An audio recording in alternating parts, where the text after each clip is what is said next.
Capítulo 10. Después miré, y sobre la bóveda que estaba encima de la cabeza de los querubines, vi una especie de piedra de zafiro que tenía la forma de un trono.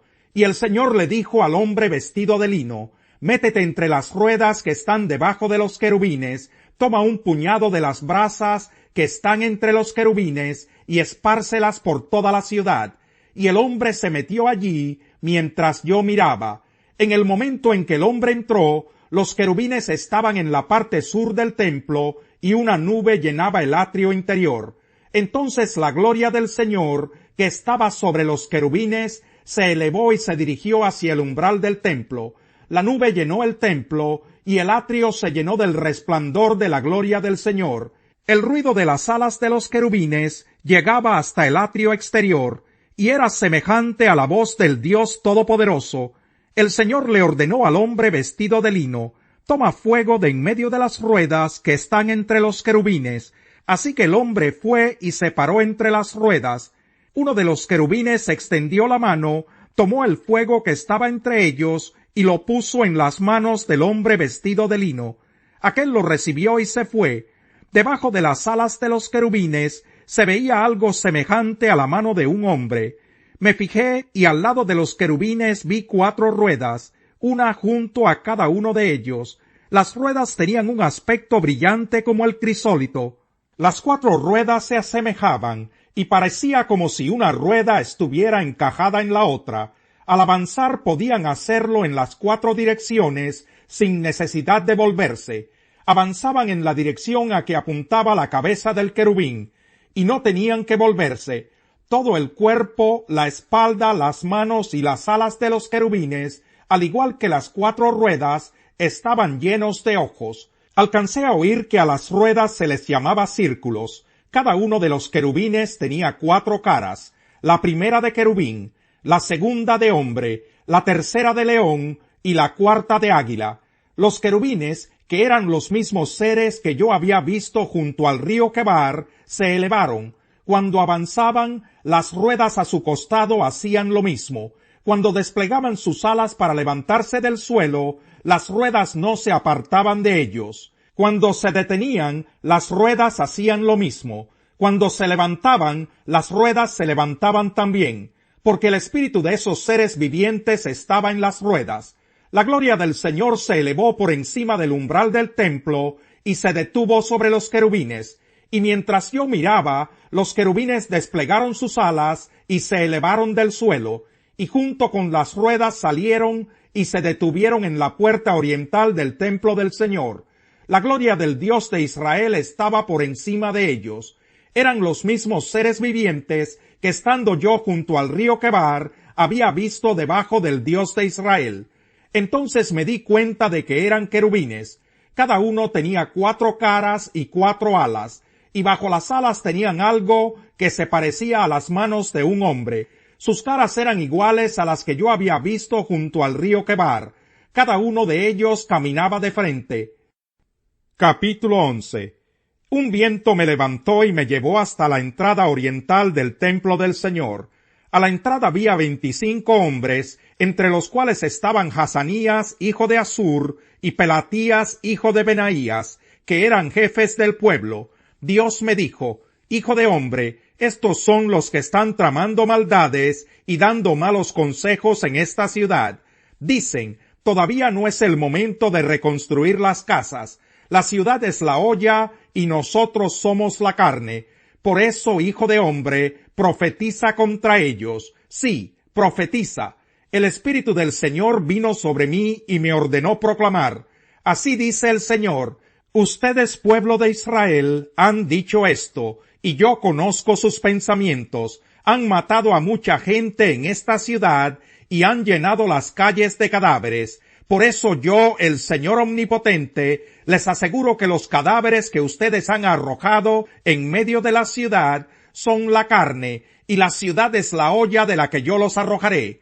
¿Temen la guerra? Pues bien, yo, el Señor Omnipotente, declaro que enviaré guerra contra ustedes. Los echaré de la ciudad, los entregaré en manos de extranjeros y los castigaré con justicia.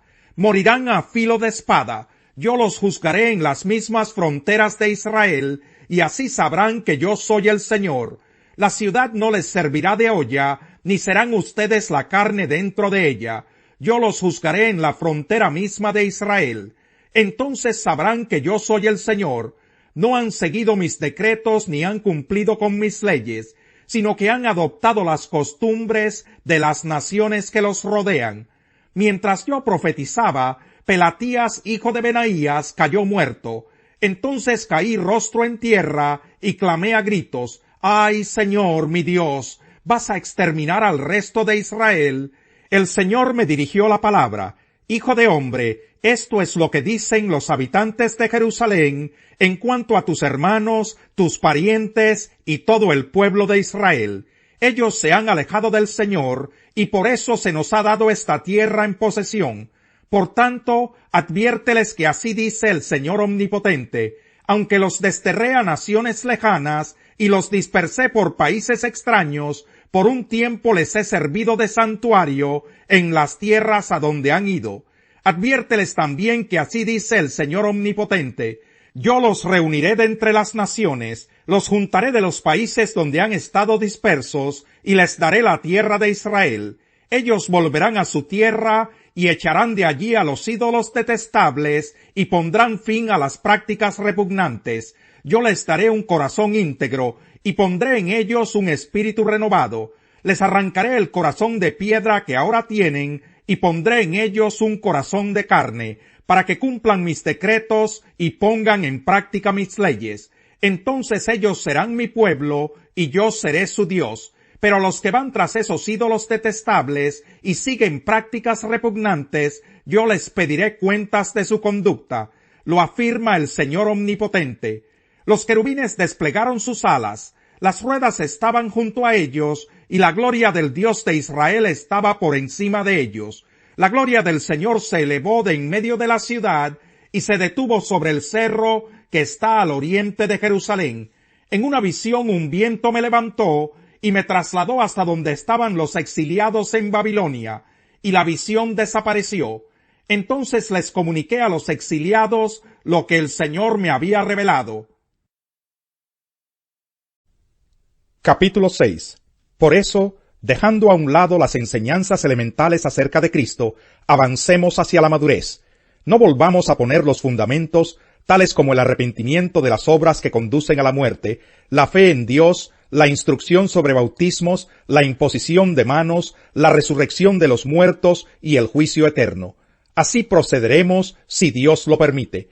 Es imposible que renueven su arrepentimiento aquellos que han sido una vez iluminados, que han saboreado el don celestial, que han tenido parte en el Espíritu Santo y que han experimentado la buena palabra de Dios y los poderes del mundo venidero, y después de todo esto se han apartado. Es imposible porque así vuelven a crucificar, para su propio mal, al Hijo de Dios, y lo exponen a la vergüenza pública. Cuando la tierra bebe la lluvia que con frecuencia cae sobre ella, y produce una buena cosecha para los que la cultivan, recibe bendición de Dios. En cambio, cuando produce espinos y cardos, no vale nada, está a punto de ser maldecida y acabará por ser quemada. En cuanto a ustedes, queridos hermanos, aunque nos expresamos así, estamos seguros de que les espera lo mejor, es decir, lo que atañe a la salvación, porque Dios no es injusto como para olvidarse de las obras y del amor que para su gloria ustedes han mostrado sirviendo a los santos, como lo siguen haciendo. Deseamos, sin embargo, que cada uno de ustedes siga mostrando ese mismo empeño hasta la realización final y completa de su esperanza.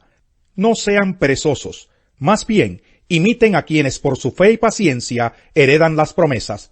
Cuando Dios hizo su promesa a Abraham, como no tenía a nadie superior por quien jurar, juró por sí mismo, y dijo: te bendeciré en gran manera y multiplicaré tu descendencia.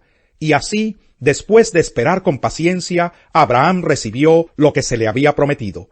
Los seres humanos juran por alguien superior a ellos mismos, y el juramento, al confirmar lo que se ha dicho, pone punto final a toda discusión.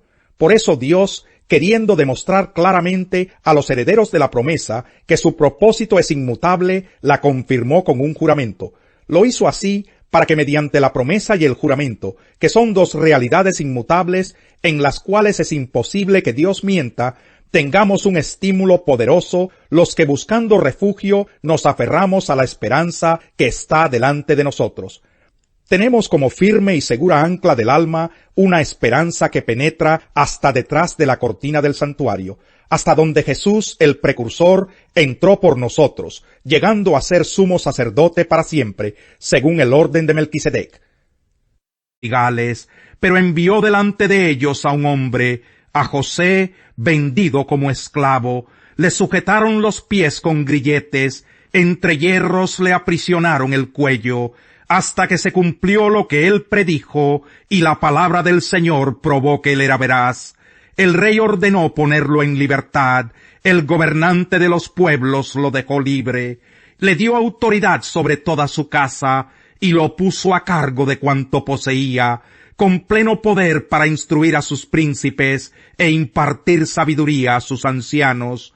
Entonces Israel vino a Egipto, Jacob fue extranjero en el país de Cam.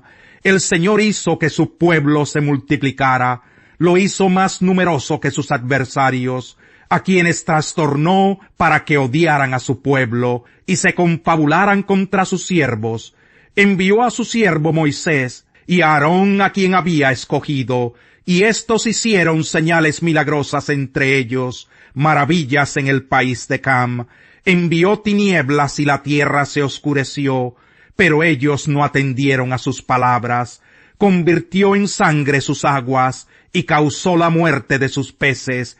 Todo Egipto se infestó de ranas, hasta las habitaciones de sus reyes. Habló Dios, e invadieron todo el país, enjambres de moscas y mosquitos. Convirtió la lluvia en granizo, y lanzó relámpagos sobre su tierra. Derribó sus vides y sus higueras, y en todo el país hizo astillas los árboles. Dio una orden y llegaron las langostas, infinidad de saltamontes. Arrasaron con toda la vegetación del país, devoraron los frutos de sus campos. Hirió de muerte a todos los primogénitos del país, a las primicias de sus descendientes. Capítulo 27. No te jactes del día de mañana, porque no sabes lo que el día traerá. No te jactes de ti mismo, que sean otros los que te alaben.